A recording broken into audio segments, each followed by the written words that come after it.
لیکن جہاں تک جو لوگ کہتے تھے کہ مولانا کی سیاست ختم ہو گئی ہے اور مولانا بے روزگار ہیں اور وہ اپنی بے روزگاری کا رونا روتے ہیں، ہمارے شو میں بھی بہت کہا جاتا تھا کہ ان کی بے روزگاری کی وجہ سے وہ یہ نظام چلنے نہیں دے رہے۔ دراصل مولانا 2018 سے ٹھیک کہہ رہے تھے کہ ان کا مینڈیٹ چرایا گیا ہے۔ میں نہیں سمجھتا کہ یہ کوئی اوور نائٹ ووٹ بینک میں اتنا بڑا شفٹ ہوا ہے کہ پی ٹی آئی سے جے یو آئی فے جو ہے وہ کے پی کی بڑی سیاسی جماعت بن گئی ہے۔ میں سمجھتا ہوں اگر آر ٹی ایس کے فیکٹر کو نکال دیا جائے تو 2018 کے نتائج بھی یہی ہوتے جو آج بلدیاتی انتخابات کے نتائج ہیں کے پی میں، کیونکہ عمران خان صاحب نے خود پشاور سے جو سیٹ جیت کر چھوڑی تھی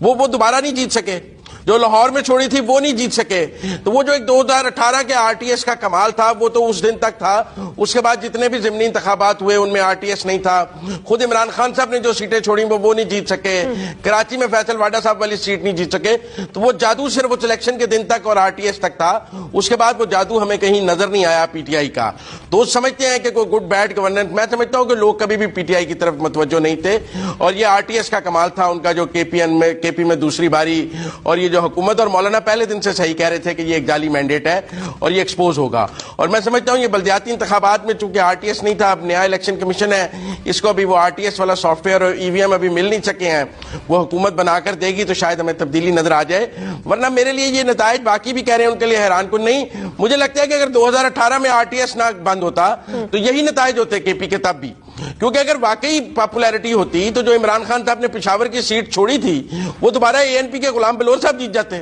لاہور سے چھوڑی تھی وہ سعد رفیق صاحب جیت جاتے۔ وہ اسی دن تک کا ایک کرشمہ تھا جو ہوا۔ باقی لوگ کبھی بھی پی ٹی آئی کے لیے اتنی چارمنگ نہیں تھے ان تقریروں کے، وہ ایک میڈیا میں اب لوگ آج کل معافیاں بھی بہت مانگ رہے ہیں ہمارے تجزیہ نگار، اور یہ کہ ہم نے اس دور میں بہت اوور رپورٹنگ کی ہے اور ہم اس دور میں بڑا ایکسیس گئے ہیں، اور کچھ لوگوں کو اپنے تجزیے غلط ثابت ہوتے بھی نظر آ رہے ہیں، کیونکہ کبھی بھی میرا نہیں خیال عوام کو بہت زیادہ امید تھی عمران خان سے۔ یہ ایک میڈیا کا شور تھا اور ایک ببل کریٹ کیا گیا تھا جو آہستہ آہستہ اپنا وزن کھو رہا ہے اور جو آہستہ آہستہ ایکسپوز بھی ہو رہا ہے۔ میرا خیال ہے مورخ جب لکھے گا تو وہ یہی لکھے گا کہ یہ سارا ایک آرٹیفیشل ببل تھا جس کے پیچھے قوم کو بے وقوف بنایا گیا۔